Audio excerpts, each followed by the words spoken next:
Ama naming Diyos na makapangyarihan sa lahat, kami po ay nagpapasalamat sa inyo. Nawa o Diyos, kayo'y malugod sa aming mga handog. Kami umaasa sa patnubay ng iyong Espiritong Banal, Panginoon, upang mapulot namin ang lahat ng iyong mga aral at magamit namin ito, Panginoon.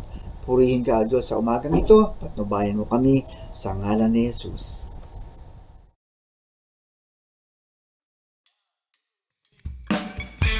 This is the day that the Lord has made, and together let's celebrate the goodness, the wonders of God's love. Praise be to our God.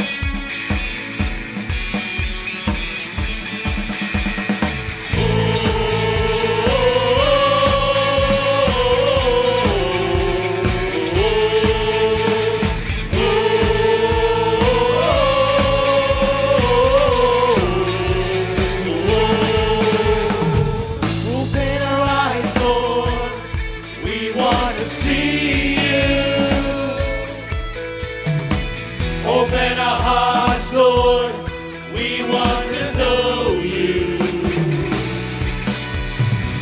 Open our ears, Lord, we need to hear you. Jesus, be revealed. Jesus, be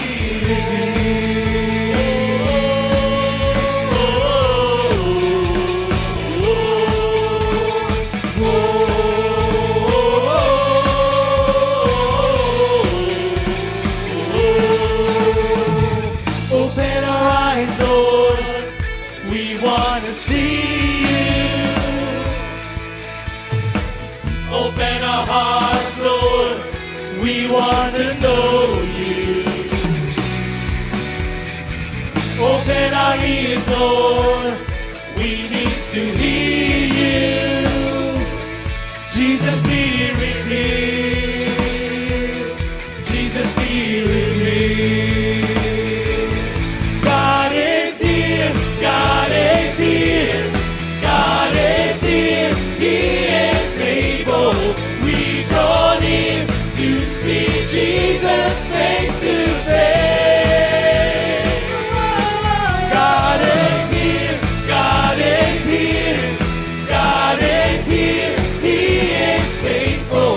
We draw near to see Jesus. Oh, Jesus, be revealed.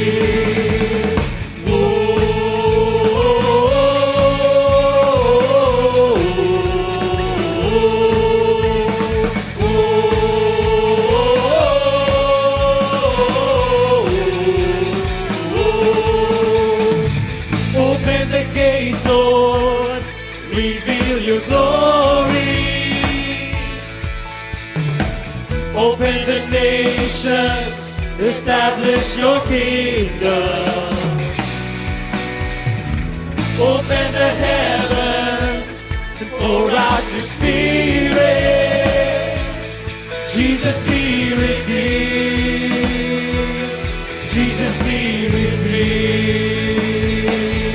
God is here. God is here. God is here. He is able. We draw near to see Jesus face to face. God is here. God is here. God is here. He is faithful.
kayo'y mabuti, ang inyong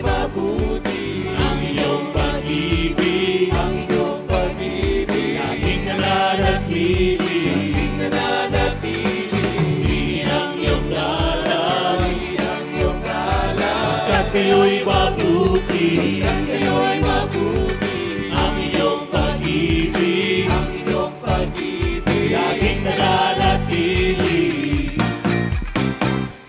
Aawit, sasayaw, luluwalhati, papalakpak, sisigaw, nadakilain, nag-uumapaw sa piling nyo, ang kagalakan sa puso ko noon, ngayon, kailanman, Panginoon.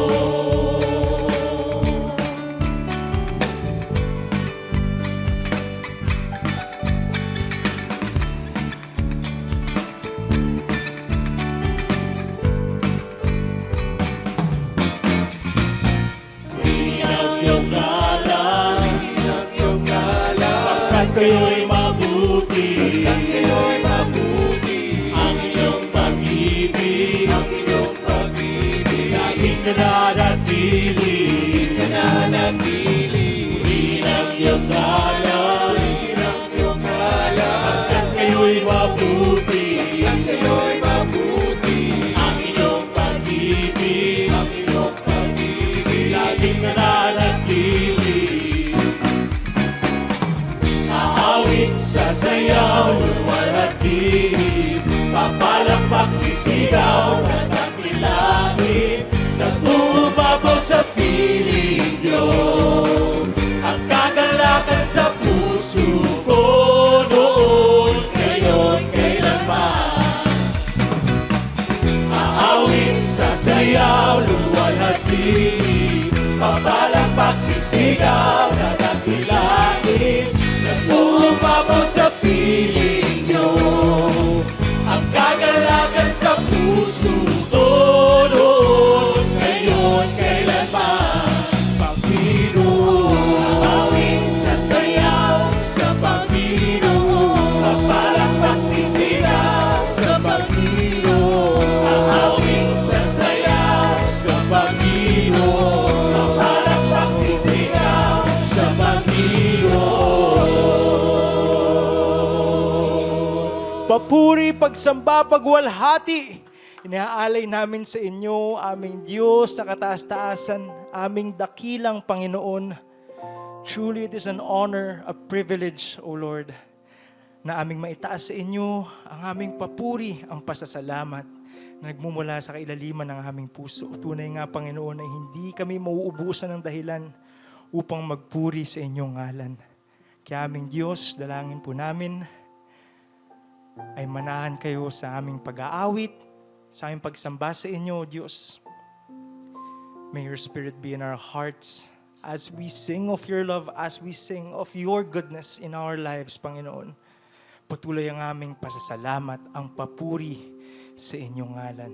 Purihin kayo, aming Diyos sa dakila, aming Ama na mapagmahal.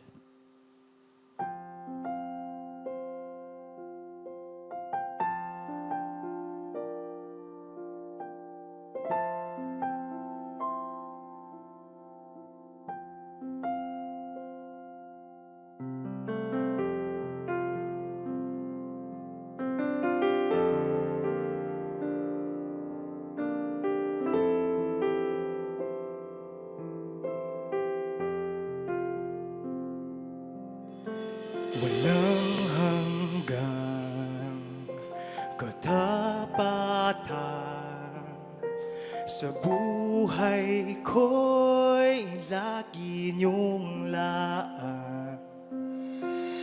Narito dahil sa biyaya niyo, habang buhay mapupuri sa inyo. Pupuri ka sa awit, itataas ang ating tinig, itatanghal sa buhay ko'y tagin kayo, O Diyos. Higit pa sa kalangitan, ang inyong kalwalhati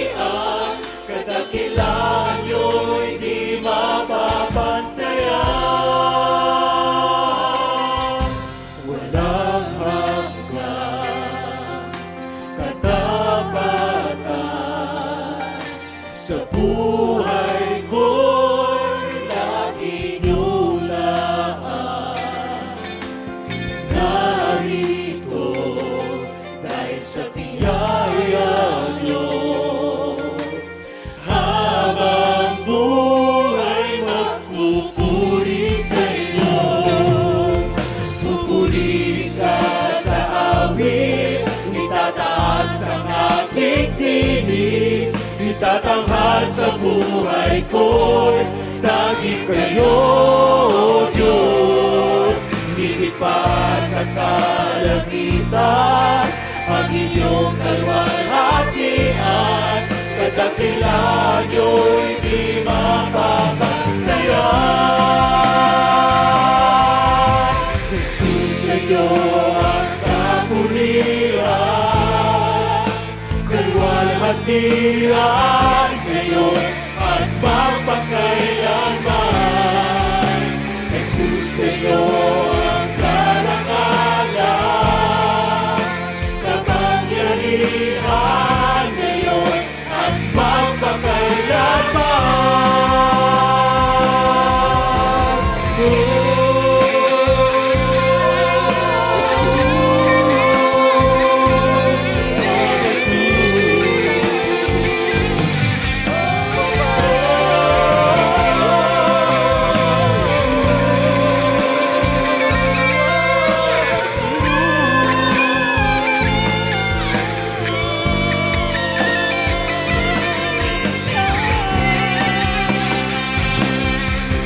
Pupurihin ka sa awit, itataas ang aking tinig, itatanghal sa buhay ko'y tanging kayo, O Diyos.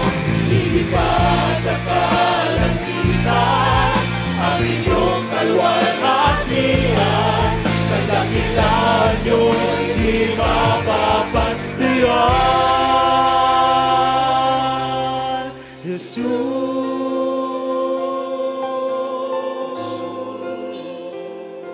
oh Jesus.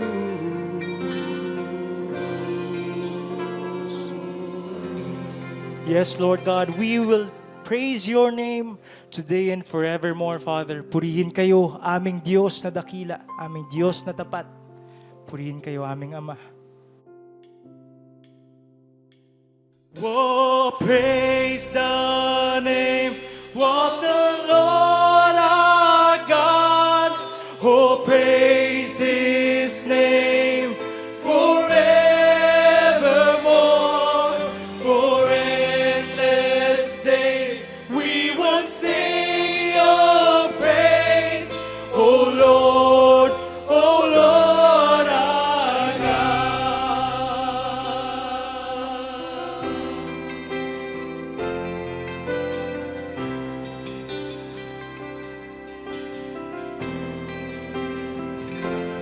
Cast my mind to Calvary, where Jesus bled and died for me.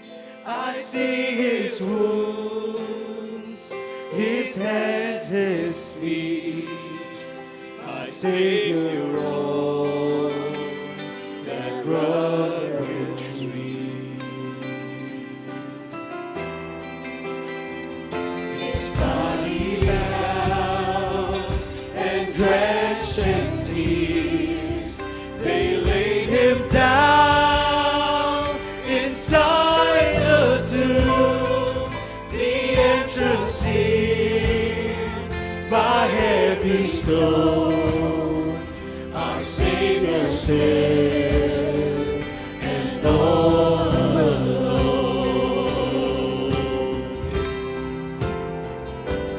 Oh, praise the name of the Lord our God. Oh, praise His name forevermore. For endless days we will sing your praise. Oh Lord our God.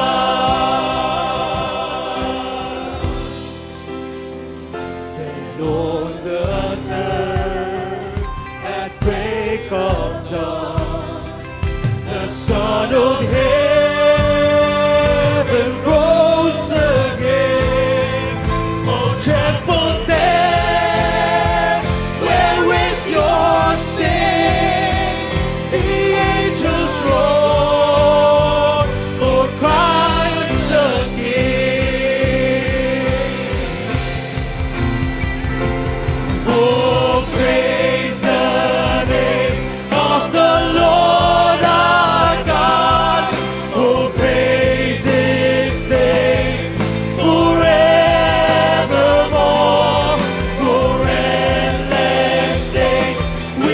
will sing your praise, oh Lord, our God.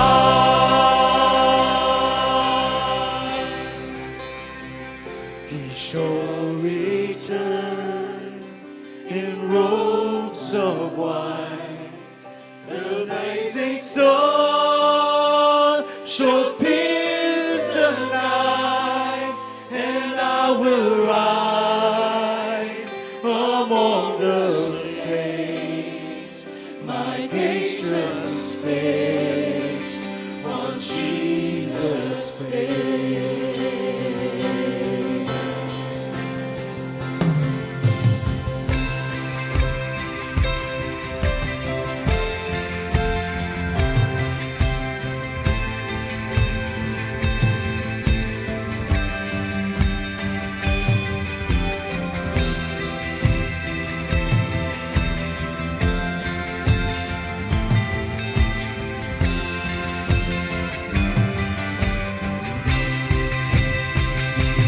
Oh, praise the name of the Lord our God.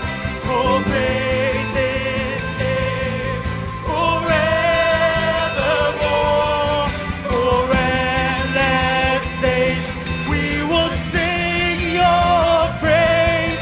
Oh, Lord, our God. Oh, praise the name of the Lord our God. Oh, praise His name forevermore. For endless days we will sing your praise. Oh Lord, our God. Oh, praise the name of the Lord our God. Oh, praise His name forevermore. For endless days we will sing your praise. Oh Lord, our God. Oh Lord, our God. Oh Lord, our God.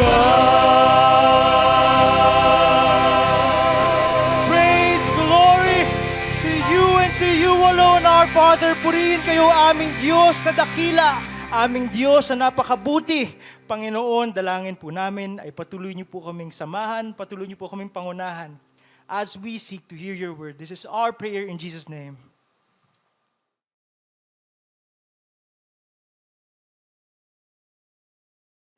Ecclesiastes 3:12-13. Ang mangangaral, alam kong walang pinakamabuti sa tao, kundi magpakaligaya at gawin ang pinakamabuti habang siya'y nabubuhay. Alam ko rin kaloob ng Diyos na ang tao'y kumain, uminom at pakinabangan ang bunga ng kanyang pinagpaguran. Gagap na gagap ni Solomon ang kalooban ng Diyos at sa lahat-lahat ng propeta at sumulat sa Old Testament, pinakamalapit sa puso ni Jesus ang pananaw at katuruan ni Solomon. Ang ating pag-aaral ngayon sa pag-unawa kung ano talaga si Jesus at ano talaga ang puso ng Ama sa langit sa isang kasalan at a wedding party. Panginoon, salamat po sa buhay. Salamat sa bawat araw na idinadagdag nyo sa aming buhay dito sa lupa. Turuan nyo kami na lasapin ang lahat ng magagandang bagay na ipinagkakaloob nyo sa amin. Sa sandaling ito, kami po inyong pakalinisin, paging dapating umunawa, tumanggap ng inyong pagtuturo at pagpapalaya. Sa ngalan ng Panginoong Hesus, dalangin namin ito, may kalakip na pasalamat at pagmamahal sa inyo. John 2:1-2, babalikan natin ang kabanata ng kasalan na napakagandang kwento. May kasalan sa Cana sa Galilea at naroon ang ina ni Jesus. Si Jesus at ang kanyang mga alagad ay inanyayahan din sa kasalan. Sa introduction pa lamang ay may napakalaking pagpapakilala kay Jesus na dumadalo si Jesus sa mga kasiyahan. Hindi pinag-aalanganan na siya imbitahin at siya naman ay dumarating. Kaya malinaw na malinaw mga kapatid na hindi bawal sa Christian na makihalubilo at makisalamuha sa mga nagsasaya. Hindi bawal sa Christian na makisaya at magsaya. Ito ay napaka-importanting pagpapakilala kay Jesus at sa kanyang katuruan dahil sa pagdating ng panahon, iibahin ito ng mga tao at gagawin nila ang Diyos na killjoy at tatanggalan nila naging mga ng karaniwang kaligayahan ang mga mananampalataya. John 2:3, kinapos ng handang alak, kaya't sinabi ng ina ni Jesus sa kanya, "Anak, naubusan sila ng alak." Mahalaga ang kasiyahan sa buhay ng mga tao, lalo na mga mahihirap na tao, mga karaniwang tao. Sa panahon ni Jesus, ang mga karaniwang tao ay nakakatikim lang na masarap na pagkain at ng alak kung may handaan. Halos mahigit sa 95% ng mga tao noon ay nakalugmok sa kahirapan, while less than 5% enjoy the wealth of the planet. Kaya mahalaga na pag may kasalan, sumaya at kung maaari, pahabain ang kasiyahan sapagkat kinabukasan, balik na naman sila sa hirap, sa trabaho, sa walang katapusang pagpapagal. Ngayon, napakahalaga ng alak bilang elemento ng pagtitipon dahil ito'y masarap, na-enjoy ng mga tao at nagpapaluwag ng dibdib, nagpapaligaya. Ang problema, naubusan agad. Marahil ay maliit ang budget o sobrang mabilis na konsumo ang inihanda. Pero problema yon kasi pag wala ng alak, titigil na ang pagtitipon, ang kasiyahan, uwian na. Balik na naman sila sa mga hirap ng karaniwang buhay. Kaya inilapit kay Jesus ang problema. Namagitan ng kanyang ina na si Maria sa mga may pangangailangan, yung may handaan, at kay Jesus. She interceded between the people and Jesus. At meron agad tayong leksyon dito na ang pamamagitan or intercession ay magandang ministry. We are to intercede for the needy and for the weak. Kung tayo ang may kakayanan na lumapit sa Diyos sa panalangin, tayo ang mananalangin para sa iba. Lalong-lalo kung sila'y abalang-abala trying to survive, na hindi na nila malaman kung anong gagawin, we must intercede. Kung tayo ang may kakilalang may kapangyarihan, ilalapit natin ang mahina. Meron tayong kilalang merong kakayanan, inilalapit natin yung may kasalatan. Intercession is a very Christian ministry. At isa pang dapat nating unawain dito na sila noon ay umiinom pati si Jesus ng table wine. Hindi na mga liquor na nakakalasing, kundi ng table wine. Maraming tao kasi kahit ngayon, mas mahigpit pa kay Jesus. At napakaraming mga religious organizations, uminom lang ng table wine, kasalanan na. At buong-buong puso silang nagbubulag-bulagan sa katotohanan na si Jesus man ay umiinom nito at sa katunayan ng kanyang kauna-unahang himala ay ang paggawa ng alak. Hindi nung nakalalasing, kundi yung kaulam nila sa pagkain. Kasi tayo mga Pilipino, kung ang kaulam natin ay tubig, at yung iba natuto ng bisyong soft drink na masama sa katawan, sila noon, ang kasabay ng kanilang pagkain ay wine, which science proves to be good for the heart and blood circulation. Ang masama ay yung paglalasing o yung pagkalasing, hindi yung pag-inom ng table wine. As you can see how religion progressed or retrogressed, naging mas mahigpit pa kay Jesus nung lumaon. John 2:4-5. Sinabi ni Jesus, "Huwag po ninyo akong pangunahan, ginang. Hindi pa po ito ang tamang panahon." Sinabi ng kanyang ina sa mga naglilingkod, "Gawin ninyo ang anumang sabihin niya sa inyo." So matapos ilapit ni Maria kay Jesus yung problema, sinabi ni Jesus, "Hindi po oras. Huwag niyo sana akong pangunahan." Pero sabi ni Maria sa mga naglilingkod doon, kung ano ipagawa sa inyo, gawin niyo. So ibinaling ni Maria ang tagubilin sa mga utusan. Naniniwala siya na may gagawin si Jesus. At may lesson agad sa atin ito mga kapatid. Mahalagang manalig. At kung nananalig, dapat kang may gawin dahil nananalig ka. Si Maria dahil nananalig na may gagawin si Jesus, bagamat siya ay pinagsabihang hindi pa panahon, pero naniniwala siya ang kabaitan ni Jesus ay lalampas sa ordinary schedule or scheduling kung kailan yung tamang panahon na yon. Kasi merong need na gumawa siya ng isang practical na bagay. Sinabihan niya ang mga katulong doon kung anong ipagawa sa inyo, gagawin nyo. John 2:6, may 6 na banga doon. Ang bawat isa ay naglalaman ng 75 hanggang 115 litro. Ang mga ito ay nakalaan para sa paghuhugas ayon sa tuntuning pangrelihiyon ng mga Hudyo. So may mga banga, malalaking banga, maraming pwedeng ilaman na banga, pero hindi ginagamit pang araw-araw, exclusive lang, lalagyan ng tubig na panghugas sa mga paa, kamay, mukha, bago sila magdasal. So mayroong mga banga, mga tapayan, at ito'y tinuturing na sagrado o banal para lang sa gawaing relihiyoso. It was exclusive, walang ibang gamit, walang ibang saysay, pang relihiyon lamang. John 2:7-9, sinabi ni Jesus sa mga tumutulong doon, punuin ninyo ng tubig ang mga banga. At pinunungan nila ang mga banga. Pagkatapos sinabi niya, kumuha kayo ng kaunti at dalhin nyo sa namamahala ng handaan. Dinalhan nga nila ang namamahala ng handaan at tinikman nito ang tubig na naging alak. So, ayon sa utos ni Jesus ayon sa utos ni Maria na sundin nyo kung ano ipapagawa sa inyo, nilagyan ng mga katulong ng tubig ang tapayan. Marami silang inigib na tubig na definitely galing pa sa mga balon malayo sa bahay. It was hard work.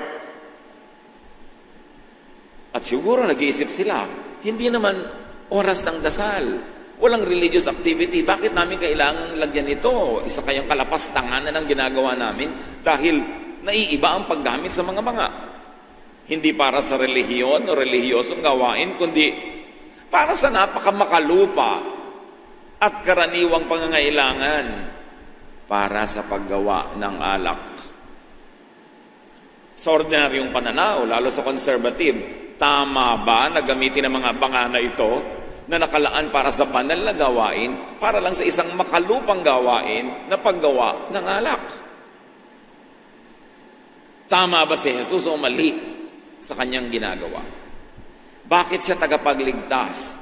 Bukod sa pagliligtas niya sa mga tao sa impyerno, saan pa niya ililigtas ang mga tao? Ipapakita ng kanyang ginagawa sa ating pinag-aaralan ngayon. Ang relihiyon, ang diwa ay spirito at katawan ng relihiyon. The spirit and letter of religion was made practical and useful. Ito ay ginawa ni Jesus na practical. Useful kapag ipakinabang sa pangkaraniwang buhay. Kung yung mga banga ay nakalaan lang para sa mga piyesta o religious events, ngayon gagamitin ni Jesus sa pangkaraniwan na pangangailangan sa pang-araw-araw na buhay na walang religious value. Anong ginawa dito ni Jesus? Very symbolic. Tinawid, binura ang guhit na naghihiwalay sa religious versus the secular. Sa exclusive versus the inclusive. Sa conservative versus the liberal. Sa sacred versus the profane. Sa spiritual versus the physical and carnal. In other words, yung linyang naghihiwalay, heaven versus earth. Hindi simple ang ginawa ni Jesus. May linyang humahati between religious and ordinary, exclusive and inclusive, conservative and liberal. Tinawid niya yon at ipinakita niyang pwede at dapat tawirin yun kung ang mga tao ay may practical at dagli ang pangangailangan. He crossed religious lines to answer the needs of the people at the moment. He allowed, and in fact he used, vessels used for religion only for very earthly activities. In other words, binara niya ang pagkakaiba ng langit at lupa, inilapit niya ang Diyos sa mga tao. Na walang ginawa ang religion, kundi ilayo ng ilayo, paghiwalayin, at gustong-gusto nila yon dahil sila lang ang namamagitan sa tao at sa Diyos. Tulad nang namatay si Jesus sa krus, nahati mula taas hanggang baba yung kortina na naghihiwalay mula sa Holy of Holies doon sa mga tao. Ibig sabihin, inilapit ang Diyos sa tao, pwede nang lumapit ang tao sa Diyos kahit walang priests. At yun ay napakahalagang symbolic activity ni Jesus. So dinala ang tubig na naging alak sa wedding organizer, doon sa manager of the event. Juan 2:9 hanggang 10, hindi niya alam ng wedding coordinator kung saan ang galing yon, subalit alam ng mga sumalok ng tubig. Kaya tinawag niya ang lalaking kinasal at sinabi, ang masarap na alak ay unang inihahain. Kapag marami nang nainom ang mga tao, saka inihahain ang mababang uri.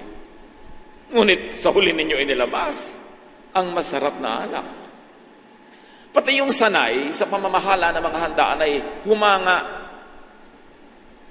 Sabi niya, karaniwang ginagawa ng mga tao, unang pinapainom, masarap. Kasi yung mga tao, uhaw pa, gutom pa, sabik pa, lasang-lasa pa nila. At pag nalilibang na sila, nagsasaya na sila, marami na silang nainom, tsaka inilalabas yung mababang uri ng alak, hindi na halata. Kasi busog na yung mga tao. Pero kakaiba kayo ha. Sa bandang dulo nyo pa inilabas yung pinaka-espesyal. At anong ginasabi nito? Na ang gawa ni Jesus ay pambihira, excellent. And apply this to the religion in Israel at his time. Mababang uri ang naunang pananampalataya. Dumating si Jesus upang ibigay sa kanila ang mataas na kalidad, ang mataas na uri ng pananalig. Dahil kung mataas na dati ang uri, ba't pa darating si Jesus? Kung dati ng excellent yon, ano pang maidadagdag niya kung darating siya? So, ang dating pinagtityagaan ng mga Israelites ay yung mababang uri, pero dumating si Jesus, mas tumaas pa ang uri ng magiging pag-unawa nila sa Diyos at pag-unawa nila sa pagiging maka-Diyos. Kay Jesus, mas gumaganda ang lahat sa paglipas ng panahon. Kahit at lalo yun sa relihiyon ng Israel at sa sangkatauhan. At sa atin man, dapat pag dumating si Jesus sa buhay mo, mas tumaas ang uri ng alak ng buhay mo. Mas lumigaya. Dapat pag nadalaw, napagpala, nahipon ni Jesus, mas sumasarap ang buhay. Mas lumuluwag, mas lumalaya, mas gumiginhawa, bumubuti, at mas bumabait. Hindi yung kabaligtaran. Na pagka sinabi nila na nakilala ko ang Panginoon at ako'y naging Kristiyano, sumisikip ang buhay, nasasakal, at ikaw man nananakal ng kapwa, humihirap kang kasama, nagiging mas istrikto ka pa kay Jesus. Napakaraming dapat ituwid sa ating pagkaunawa kay Jesus. 2,000 taon ng church history, natabunan ng kung ano-anong doktrina, na inimbento ng iba't ibang uri ng mga simbahan, natabunan si Jesus na wala siya, kaya dapat balikan. At itong unang himala ni Jesus ay hindi unang himala for nothing. John 2:11. Ang nangyari ito sa Cana sa Galilea, ang unang himalang ginawa ni Jesus. Sa pamamagitan nito inihayag niya ang kanyang kapangyarihan at nanalig sa kanya ang mga alagad. Isipin niyo mga kapatid, ano ang pinaniwalaan ng mga alagad tungkol kay Jesus? Na pwede pala siyang maging wine factory? Yun lang kaya yun? Ganun lang kaya yung kababaw? Anong naunawaan nila tungkol sa kapangyarihan? Hindi lang sa paggawa ng alak, ang babaw naman nun, kundi sa pagpapabuti, pagpapasaya ng buhay ng tao. Naunawaan nila kung ano ang misyon ni Jesus. Palayain ang mga tao sa mga gapos at pagtatali sa kanilang isip ng overly conservative, exploitative religion. To set them free from a mindset that takes away their happiness, their joy, their pleasures, and their freedoms. Ano ang naunawaan ng mga alagad niya tungkol sa Diyos Ama? Na mabait at mabuti pala ang Diyos. Napapayag pala siya na ang mga tapayan na ito na pangrelihiyon lang ay gamitin para gumawa ng alak para ituloy ang kasiyahan ng mga tao. Na hindi pala nagagalit ang Diyos Ama sa pagsasaya ng mga tao, hindi katulad ng ipinakikilala ng mga religious leaders ng kanilang panahon na ang Diyos ay laging galit, laging nagpaparusa, laging kailangan pakiusapan, suhulan, at bigyan ng kung ano-ano para lang mawala ang galit. Dumating si Jesus para ipakilala kung sino talaga ang Ama dahil hindi tama ang ipinakikilala ng relihiyon tungkol sa Ama. Ang unang himala ni Jesus, ang unang pagpapatunay ng kaluwalhatian ni Jesus ay ang paggawa ng alak. Isipin nyo yon, hindi relihiyoso ang una niyang mirakulo. Pero ito ay praktikal, mabait, excellent. At tingnan ninyo mga kapatid, ginanap sa isang kasiyahan. Ibig sabihin, mahalaga kay Jesus, mahalaga sa Ama sa Langit, ang kasiyahan ng tao. At ito'y ginanap sa isang munting baryo, sa Cana, hindi sa Jerusalem, hindi sa temple, hindi sa synagogue or bahay dalanginan. Nilampasan ni Jesus ang priesthood, nilampasan niya ang temple, ang synagogue, at ginawa niya sa isang karaniwang okasyon among mga common people sa isang napakakaraniwang lugar ang kauna-unahang himala ng anak ng Diyos. And that was supposed to be a great statement. Dapat sana, kung susundin lang ang ordinary way of thinking, maghimala siya sa templo, sa araw ng dalangin, kung saan nandun lahat ng tao naka-assemble. Tulad ng sabi sa kanya ni Satan, if you are the Son of God, here, I'll bring you to the pinnacle of the temple, yung pinakamataas na tore ng templo, at kung saan sa ibaba nun ay nagtitipon lahat ng mga sumasambat, kitang-kita siya, magpatihulog ka, at ipakita mo sa mga tao na sasaluhin ka ng mga anghel dahil ikaw ang anak ng Diyos. Dapat doon gawin. Pero hindi doon ginawa ni Jesus ang kanyang kauna-unahang himala dahil ayaw niyang isangkot ang templo, ayaw niyang templo na naman na magkaroon ng credit para sa gagawin niya. At ang kinina naman ng mga pulis ang karangalan, kaluwalhatian, at ipagpatuloy nila ang pagkontrol sa mga tao. Jesus effectively bypassed the religious system of Israel when he did his first miracle, and that was supposed to be read by all of us as a statement. Meron siyang pinatutunayan at meron siyang naisituro. God, through Jesus, blesses the people outside of, in spite of, and without the temple, without religion incorporated. Heaven comes down to earth directly to the people. Kaya galit ang mga priests and Pharisees kay Jesus. Kasi pinapalaya niya yung mga tao sa sobrang franchise of religion. Talagang ang ibinaba ni Jesus ang langit sa lupa, ang espiritu sa katawang lupa, ang Ama sa mga tao sa kanilang pang-araw-araw na buhay, sa kanilang pangkaraniwang kalagayan, hindi sa religious place and activity lamang. Sa katunayan, puweraang at malayo sa mga priests and Pharisees ang himala. Mga kapatid, mayroong himala. At ito ang himala na pagpapalain ng tao, ang tao ay pagpapalain ng Diyos sa pamamagitan ni Jesus directly, even without the intervention of the religious authorities. Ginawa sa isang baryo, hindi sa Jerusalem, sa isang simpleng tahanan, hindi sa temple, among ordinary people, not among the religious elite. Nililinaw ni Jesus ang gawain niya ay hindi katulad ng or iba sa gawain ng existing religious system of his time. Kasi kung pareho lang naman ang gawain ni Jesus at yung ginagawa ng religion ng panahon niya, ba't pa siya isusugo ng Ama? E di, sayang lang, duplication.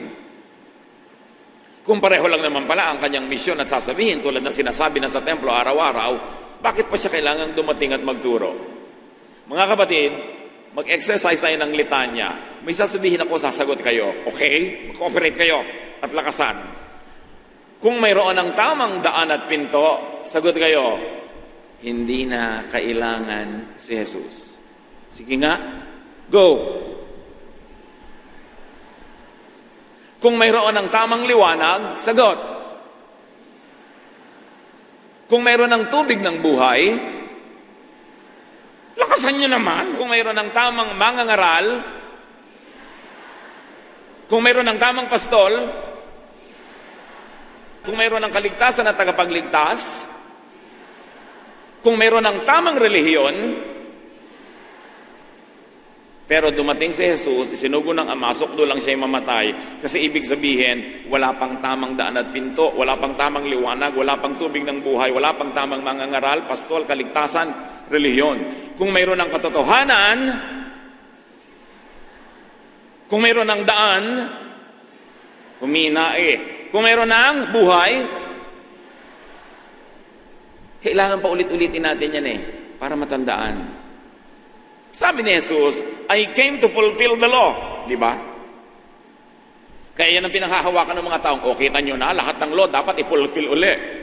Di para naman binaliwala ni Jesus lahat ng ginawa niya na kumilo siya, nagtrabaho siya ng Sabat, hindi niya ipinabato yung babaeng nagkasala, kumakain siya at ang kanyang mga disipulo nang hindi naghugas ng kamay, hindi na naman niya sinunod yung law. So alin ba talaga? Ang ibig sabihin ni Jesus, when I came to fulfill the law, is I came to fulfill the law, to interpret the law, to apply the law correctly. Kasi kung tama na ang interpretasyon nun, bakit pa siya darating? Tama na pala Sasayang siya ng pagod. So when Jesus says, do not think that I have come to abolish the law, but I came to fulfill it, ang ibig sabihin niya, I will fulfill it in the correct way. And the correct way is, yes, kung may gagawin kayong mabuti kahit Sabat, gawin nyo. Hindi bawal gumawa pag Sabat kung ang gagawin nyo yung mabuti. Yes, loving tayo dapat. Kaya kahit sabi ni Moses, batuhin hanggang mamatay ang nagkasala. Bakit nyo babatuhin? Lahat naman tayo may kasalanan. So yun ang correct interpretation of the law. The loving interpretation. Kaya masama man nahipuin ng bangkay, kung papabubuhayin naman niya, hinipo niya.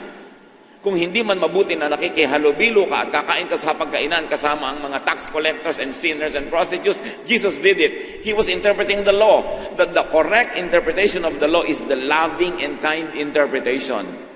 Not the unloving, not the oppressive, not the unkind and cruel interpretation, which was the system during his time. Because if the system during his time was correct, why send him? So hindi yun, dahil sinabi ni Jesus that I came not to abolish the law but to fulfill it, hindi yun as is. Hindi yun business as usual. Merong malaking pagbabago sa pag-i-interpret at pag-a-apply ng law. That's why the temple people had Jesus killed. Because they want to continue to impose the religious interpretations of the temple. Pero kailangan si Jesus dahil ang religious teachings, beliefs, and practices ng panahong yon at ang tinatawag na tradition of the fathers, yung tinatawag na law or kautusan na basihan nito ay likho, mali. Hindi nagsasalamin ang tunay na kabutihan ng Diyos. The saddest cut of all is that religion, Inc., during the time of the Lord, has been misrepresenting God. That's why God had to send His Son to correct it. John 1:14. Ang salita ay naging tao at nanirahan sa piling namin. Nakita namin ang kaluwalhati, ang tunay na Kanya bilang kaisa-isang anak ng Diyos. Siya ay puspos ng kagandahang loob at ng katotohanan. In Him, all the truth and goodness of God was revealed. He is the only Son, the only true image, the only true reflection and representation of the Father in heaven. It means everyone ahead of Him was not the complete and true and faithful representation of God. That's why God sent His Son to correct all of those misrepresentations. Kasi namin, in the beginning was the Word, and the Word was with God, and the Word was God, and the Word became flesh and dwelt among us, and He revealed to us all the truth and all the kindness about God in heaven. Hindi na matiis ng Diyos sa langit ang misrepresentation sa Kanya ng religion. He had sent His own Son to the point that this Son will die and will be sacrificed in the hands of those who wanted to keep the religious status quo the same. Ang totoo tungkol sa Diyos ay ito: ang Diyos ay mabuti at mabait. Pero hindi yun ang pagkakakilala ng mga tao sa Diyos. That's why Jesus is Savior. Jesus saves people not only from hell in eternal life, but also from oppressive, exploitative, and twisted religion. Ang pagiging tagapagligtas ni Jesus ay hindi lang para sa kabilang buhay, dito din. Gusto niyang iligtas sa mga tao na lubos na naniniwala sa Diyos, pero inaakay ng mga relihiyoso sa mahirap at maling daan. Siya ay mabuti, hindi tulad ng mga religious leaders, ng traditions of the fathers and the law. Kaya ang buong Galatians, at basahin yung mabuti ang book of Galatians, sobrang idiniin ito. Dumating si Jesus para kayo palayain mula sa law. Wala ng Jew, wala ng Gentile, wala ng woman or man, wala ng slave or free. Lahat ay pantay-pantay kay Jesus, lahat ay makakalapit sa Diyos sa pamamagitan ni Jesus. Hindi nyo kailangan ng kung ano-anong magic, kung ano-anong mga formula. Believe in the Lord Jesus Christ, and that belief will turn you into children of God. Hindi nyo kailangan sumali sa kahit anong relihiyon. Hindi kayo kailangan maging Jew o anumang lahi. Hindi kayo kailangan maging babae o lalaki o anuman. Kayo as you are, believe in Jesus, and that belief will make you a child of God. Katulad ng ang kurtina sa templo ay hinati. Dati high priest lang ang nakakapasok. Ngayon lahat na. Nung si Jesus ay nilapitan ng kanyang mga disipulo, teach us how to pray. Sabi niya, pray this: Our Father. Ibig sabihin, ginawa ni Jesus na ama ng lahat ang Diyos. Close ang relationship. Malapit. Yun ang tunay na imahe ng Ama sa Langit na ipinakilala ni Jesus.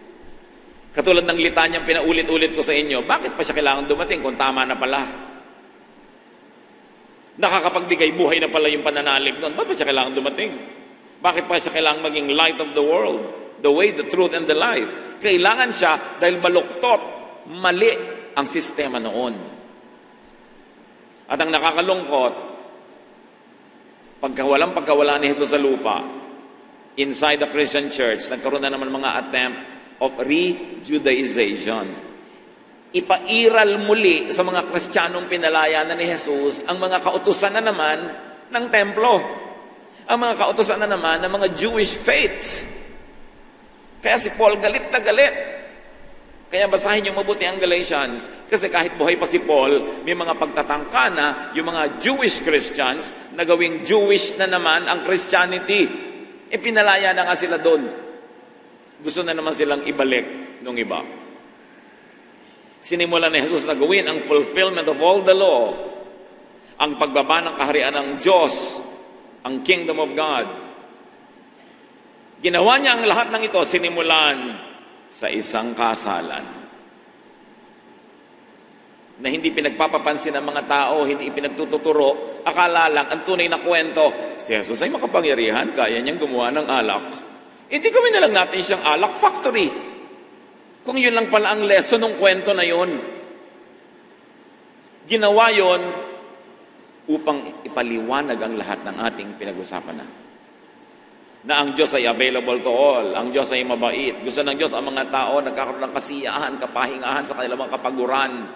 Mabuti ang layunin ng Diyos sa mga tao at ito ang gusto ni Jesus ay pabatid sa atin. Yan ang unang himala. Sa palagay nyo, pipiliin ng langit ay na maging unang himala kung tungkol lang yan sa paggawa ng alak. In other words, yung ordinaryong buhay, parang ordinaryong tubig, with Jesus, nagiging excellent wine. Dapat gano'n na maging buhay ng Kristiyano. Hindi yung humirap palalo, sumikip palalo, dumilam ang isip, na-oppress ka palalo dahil naging Christian ka. We don't have the license to do wrong, but we have all the freedom to do right and to pursue happiness and even pleasures. This should not be demonized because this was all personified and exemplified in the first miracle of Jesus. Mahalaga. Nananalig ang mga alagad. Anong pinanaligan nila? Kung ano ang totoo tungkol sa Diyos Ama na ipinapakilala ni Jesus. Mga kapatid, dapat natin muling kilalanin ang Ama sa pamamagitan ni Jesus. Hindi sa pamamagitan ng pagpapakilala ng kung sino-sino at kung ano-ano mga doktrina. Know the Gospels by heart and then add the book of Galatians and the book of Romans, and you will understand God's will for us, that we be freed from needless and oppressive religion, that we can bring our case directly to God, that Mary brought the case of this need to Jesus, and though it was not yet in the original plan according to Jesus, Jesus bent and accommodated, because Jesus, representing the Father, is kind and good and people-oriented. Yan ang ating tagapagligtas. Inililigtas tayo hindi lang sa mga apoy ng impyerno sa kabilang buhay na panakot na naman ng mga relihiyon, kundi inililigtas tayo sa maling pagkakilala sa Diyos na nagbibigay sa atin ng needless fear, nagbibigay sa atin ng needless inhibitions na bumabawas sa mga kasiyahan, kaligayahan at kapayapaan ng buhay na ito na gusto ng Diyos ay ating tamasahin, kaya ipinadala niya ang kanyang anak. Pag-aralan ang Gospels. Huwag kayong makontento sa mga nadidinig lang kung kani-kanino at kung saan-saan at napupulat sa mga balutan ng tinapah. Kailangan magbasa kayo ng Gospels. At basahin niyo mabuti ang Romans and Galatians and put that together and understand how much God loves us and how much God loves us through Jesus. God bless you all. Be free in the Lord. Be happy.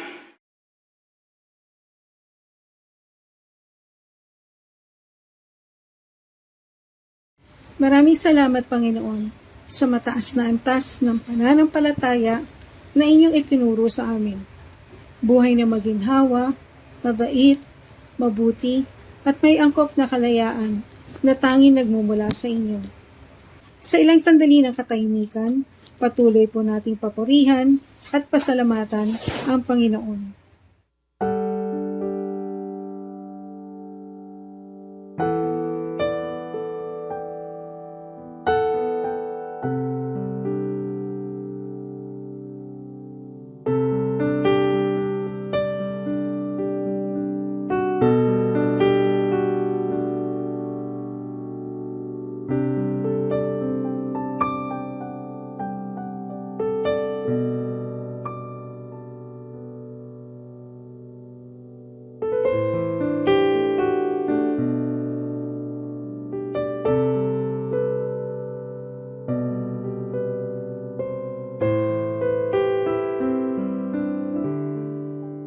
Panginoon, narito po ang aming mga handog, binabalik at inaalay namin sa inyo sa pangalan ng Panginoong Hesus.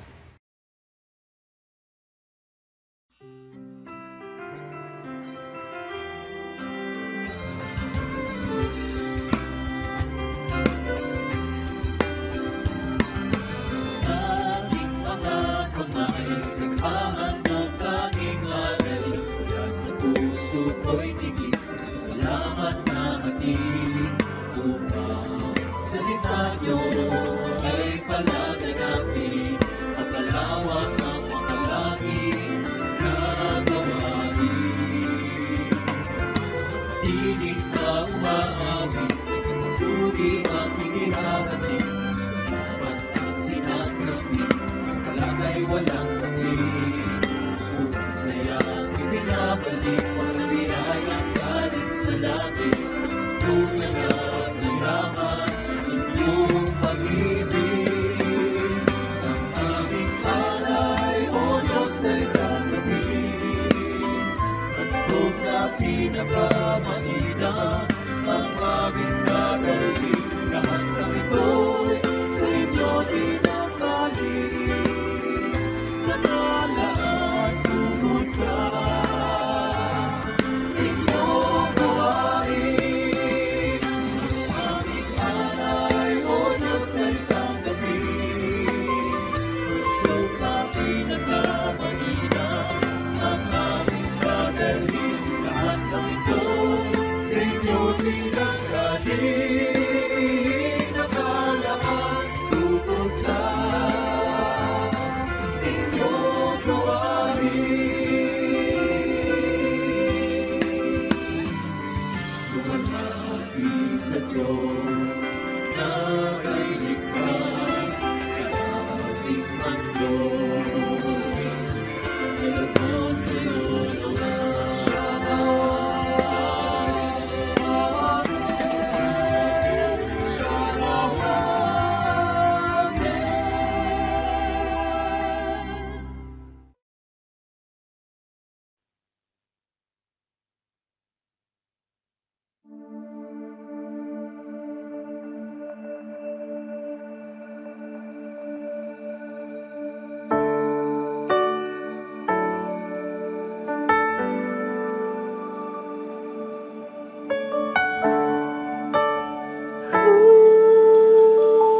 aking hanap-hanap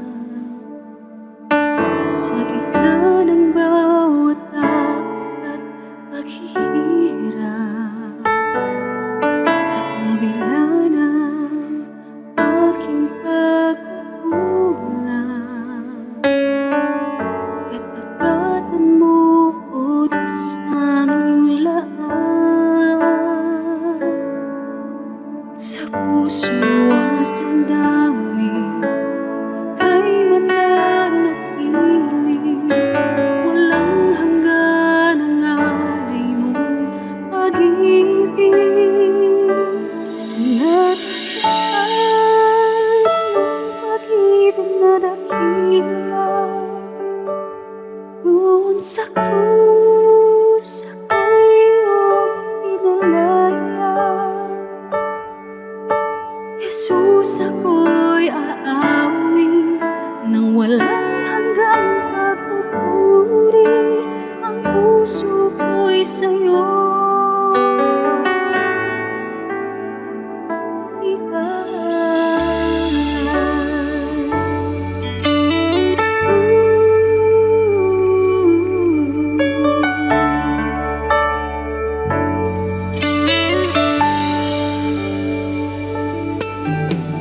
Panginoon, ikaw ang kagapay. Kabutihan mo sa akin di nagkukulang. Panginoon, ikaw lang ang kailangan. Magpakailanman sa'yo ako'y mananahan.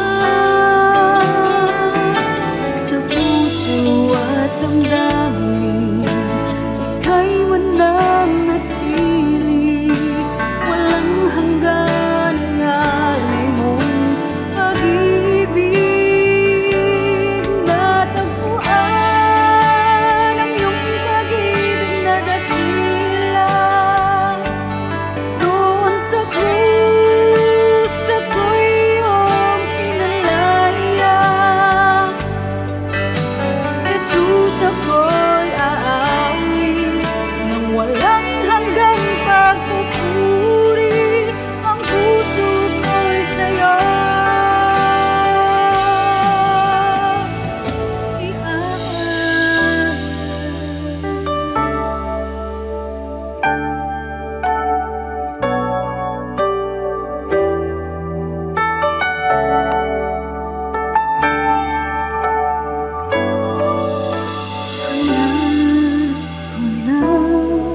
ay mamalagi sa presensya mo at agpuan. Ako'y binago ng pag-ibig mo, hangga't kulang ay mamalagi sa presensya mo. Luwalhatiin ang pangalan mo. Hangga't kulang ay mamalagi sa presensya mo. Natagpuan, ako'y binago ng pag-ibig mo. Hangga't kulang ay mamalagi sa presensya mo. Luwalhatiin ang pangalan mo. Ako'y natagpuan ang iyong pag-ibig na dakila. Doon sa krus ako'y iyong pinalaya. Jesus, ako'y aawi nang walang hanggang pagpupuri. Ang puso ko'y sa'yo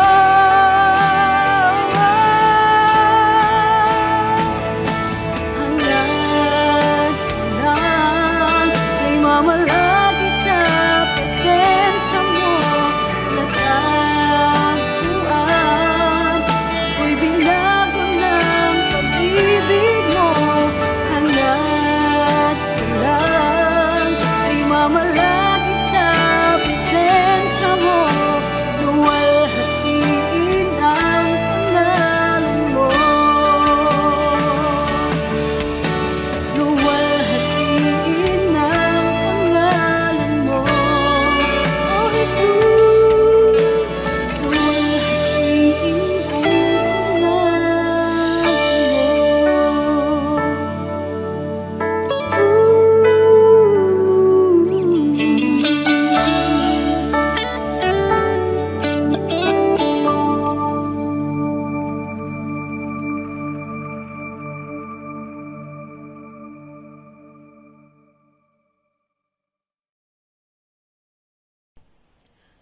Panginoong Hesus, kami po ay patuloy na sumasamba at nagpapasalamat sa inyong kabaitan at kabutihan sa amin.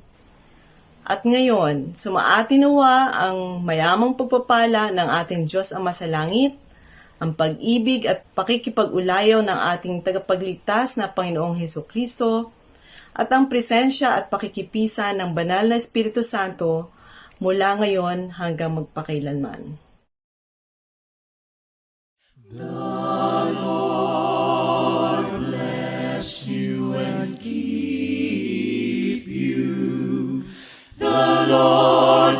His countenance upon you and give you peace, and give you peace, and give you peace, and give you peace. The Lord make His face to shine upon you,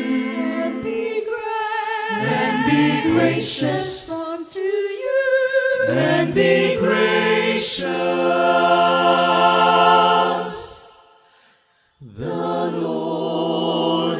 Gracious, gracious